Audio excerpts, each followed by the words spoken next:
So we are now only 1 day away from the NFL draft. So I want to give my prediction on who I think the Packers are going to draft in the first round. I'm going to share my thought process and how I came to this conclusion and why I think this is the case. And if you guys are not subscribed, I will be out with Packers content throughout the entire draft, breaking down the prospects, the players, different news that comes out. So feel free to turn on the post notifications so you don't miss any Packers draft content over the next few days and over the weekend. But looking at the different needs for the Packers, I do think the biggest need for the 2025 season, in my opinion, is edge rusher. And I think also defensive tackle, defensive line, that's the biggest need in my mind. I do think as well cornerback is a need because I do have a feeling that eventually Jair Alexander is not going to be on the roster before the start of the 2025 season. And so as I was thinking through this, and this is a prediction of who I think the Packers will take, not who I necessarily want them to take, even though it could be the same here, but this is my prediction of who I think the Packers are going to take. And first off, thinking through edge rusher, defensive line, it's not like I don't think those things are possible, but just as I began to think more and more about what I think is the most likely outcome, we have heard Brian Gutekunst praise the Packers edge rushers to the extent that he has said he thinks that they have enough in that room already. And he sounds pretty hopeful about what Lucas Van Ness can do and hopefully grow into entering 2025. And of course, GMs can say certain things and not be truthful. And maybe he has his eye on edge rushers. And because of that, he hasn't made it very clear that he thinks they need to do something there. So I don't take everything Gutekunst says just 100% and move off of that. But that is interesting. And I think the fact that, Eric Stokes is no longer on the team, drafted in the first round a few years ago, I don't think Jair is going to be on the team. That's sort of the assumption I'm going under. Could he be? Sure. I just think that things are going to get to the point where he's not on this roster in the next month or so, maybe even soon as this draft rolls around. And so because of that, I do think it could make a lot of sense for the Packers to target a cornerback in the first round this year, just because they no longer, if Jair leaves, they're no longer going to have, one of those first-round guys that they drafted high, hoping that they could be that elite-type corner. And so I feel like you also throw in the fact that defensive line, all that I've heard, it's very deep in this draft. And so even if the Packers go corner round 1, they could go round 2 and draft an edge rusher, draft a defensive lineman. And so while I do think those could make sense as well, I wouldn't be shocked if the Packers drafted one of those positions. I'm leaning towards cornerback. And so as I was going through that thought process, and the question is, okay, what cornerback will the Packers draft? Who's going to be available when the Packers pick at 23? And looking at the past, looking at Jair Alexander and Eric Stokes, two guys who were drafted in round 1, what can we learn from them and their different attributes to sort of get an idea as to who the Packers could want to target. So looking at Eric Stokes and Jair Alexander, they both had super high RAS scores, relative athletic scores. I did hear Brian Gutekunst say they don't use RAS, but they have their own analytical system. But nonetheless, a lot of the players the Packers and Brian Gutekunst like to draft are incredibly athletic, which leads to a very high RAS score. So Jair and Eric Stokes, super high RAS scores. Jair, 9.54 out of 10. Eric Stokes, 9.37 out of 10. Both very fast in the 40. Jair, 4.38 40. Eric Stokes, 4.31 40. Looking at arm length, Jair 31.125, Eric Stokes 32.625. And so those are some of the biggest things that I was looking at. And so then looking through these different prospects, one thing that I like to use that I've used this year, a little bit last year as well, is Dane Brugler of The Athletic. He's really great when it comes to just draft content, draft information. He has a guide called The Beast. And looking at his top-ranked cornerbacks, he ranks it a lot by like height, weight, 40 time, arm length, things like that. So it gives you a good picture of who's there and who could make the most sense. Of course, Travis Hunter, he's going to be gone in the first few picks. And then outside of that, I've heard a lot of people who think Jahdae Barron's going to go pretty soon. Maybe Will Johnson, he could fall to where the Packers are potentially. You then have Maxwell Hairston, who Brugler has as 4th, Trey Amos 5th, Azare Thomas 6th, Shavon Revel Jr. 7th. And so as I was going through these different players and trying to find guys who are at least around the same height and weight as Jair and Eric Stokes, because clearly if the Packers were willing to use first-round picks on those guys, I assume if they go with the corner, they're going to go after someone who is at least similar attributes. And Jahdae Barron, I think he could fit the Packers mold, no doubt, but I'm pretty certain he'll be gone by that point. So he's out of the equation. Travis Hunter out of the equation. Then looking at Will Johnson, he's 6'1", 194. However, he didn't run the 40, and so I think there could be some concern there about, how quick he really is compared to some of these other guys. His arm length is also 30 and 1/8 inches, which is, a good size less than Jair and Eric Stokes. So I'm not sure he really fits that mold. Then moving to Maxwell Hairston, who is next. He's the one I was actually going between because you already can tell from the title of this video who I've selected here. But Maxwell Hairston, 5'11 and a half, 183. I did see a picture recently that he posted that he's gotten up to 194. So that was the one thing where if his weight is 183, I'm like, is that a little too small for the Packers? But now he's 194. Is it enough? Do the Packers think that he can, that's he's going to be able to stay at that weight while he plays? That's a good question. So 5'11 and a half, fits the height pretty much, 183, 4.2840, super fast, arm length pretty solid, 31.5. So I would not be surprised if Maxwell Hairston gets selected. And going between Maxwell Hairston and Shavon Revel Jr., I was going back and forth. And so there's a lot. If I didn't go with Revel Jr., which I'll explain why in a second, I would have gone with Hairston. Then you have Trey Amos. He could potentially make sense since 6 foot, 195, 4.4340, solid arm length, 31 7/8 inches. So he fits the mold as well. Then you have Azrae Thomas, 6'1", 196, 4.58, so a little bit slower there. And so now getting to Shavon Revel Jr., and I've obviously, you can see from the title of this video, he's the guy I have the Packers taking here at number 23. And there's a lot of reasons. He fits the mold pretty much, 6'1", 0.7, 202 pounds listed here from Brugler. I have seen some say 193. And with a lot of these guys, there's different weights that they list, and so it sort of just depends. But anywhere from like 193 to 202.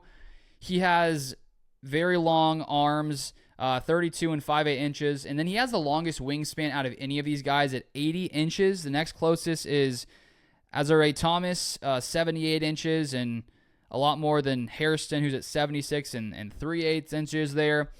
And there's a lot of cool information, just regarding Shavon Revel and sort of his journey and how he's gotten to where he is.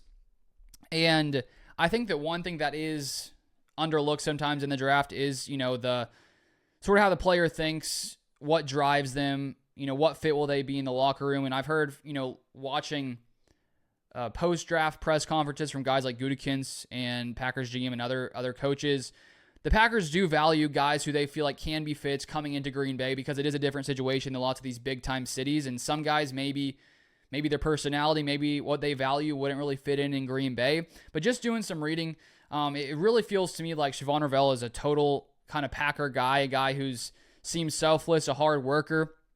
And I was reading through a really interesting article from ESPN, Chris Lowe, and he was sharing a lot of interesting information, but because of some injuries, Revel, and some low grades, he spent the first 2 years at junior college, and then he was working at Amazon, and then on only 1 hour of sleep, he goes to East Carolina University's prospect camp, runs a 4.4 after 1 hour of sleep, working at Amazon. They then decide to bring him in.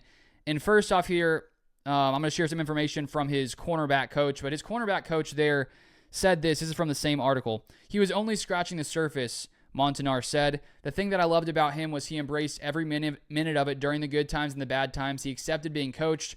We went 2-10, but he played his bleep off, was physical, blocked kicks, broke up passes, you name it. We knew he had all the tools, but you got to remember that was really his first full season at cornerback. He played mostly quarterback, receiver, and safety in high school and played a total of 2 real games in 2 years at junior college.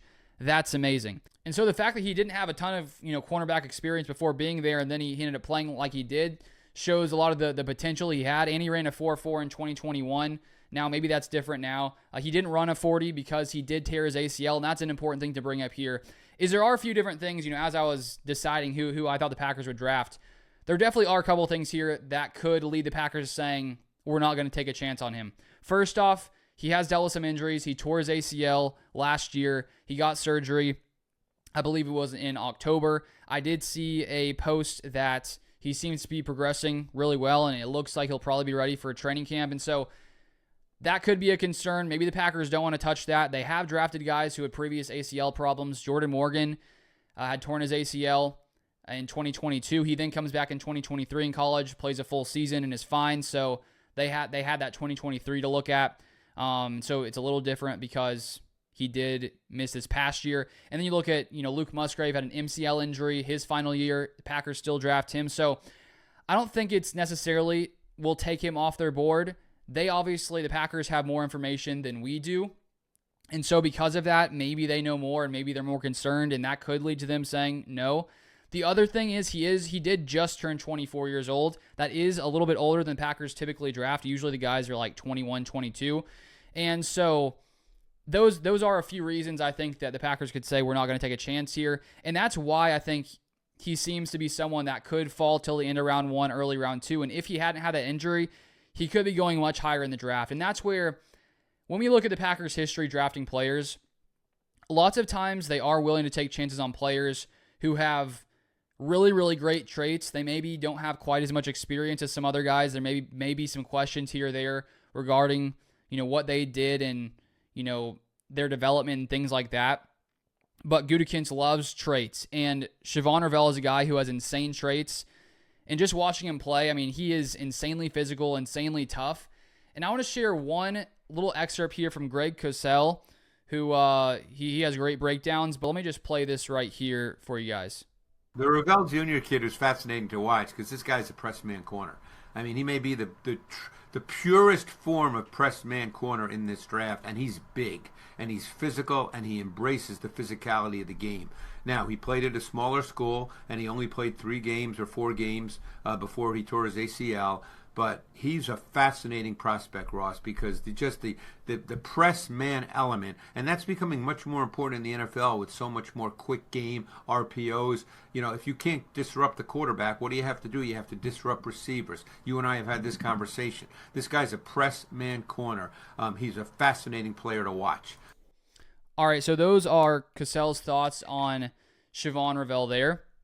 And I think Hafley would love to have a guy who can be that press man corner, be that physical guy. And with my opinion, that Jair is going to be gone with Eric Stokes now gone, just with him being a first rounder. Clearly, he wasn't super productive the past few years because of all the injuries he's suffered. But I really, really like Shavon Revel, and he feels like a Packer, just sort of the way he operates. And one final thing that I think is important to note that I think the Packers would love about him. So after his 2023 season, he was playing incredible football. And he was getting a lot of offers from other teams and a lot of money offered his way. And I'm going to read this from the quote from the article I was sharing earlier. And this is from the same article written by Chris Lowe of ESPN. But here's his dad, Revel Sr. said this. It was just the start, Revel Sr. said. You name it, and they were calling almost like they were getting in line for when the portal opened in December. And all of it was illegal, every bit of it. Sometimes it was maybe a 3-way call between different coaches. And one time it was a defensive coordinator telling us he'd get $600,000. Revel didn't enter the portal in December, but that didn't keep him from listening. He had 6-figure offers from some of the biggest brands in college football, including recent college football playoff teams from the SEC and Big Ten. Revel had held firm. The winter transfer portal came and went, and he was still a Pirate. And so there could be questions about the school he played at, East Carolina University. But he had offers to go play at some big SEC teams. And so he seemed to have that ability and was offered to go play there, but he turned it down. And it continues here.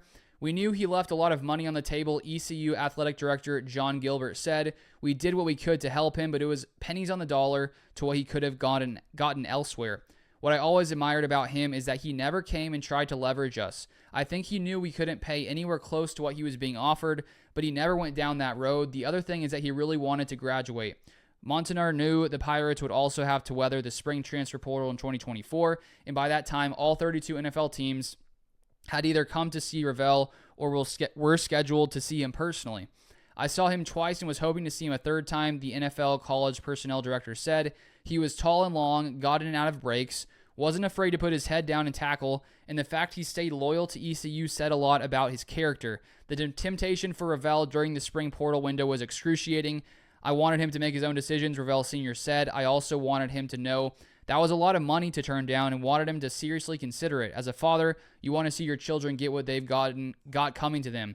It was a decision that kept Revel up at night as the days counted down until the Porter window closed last April.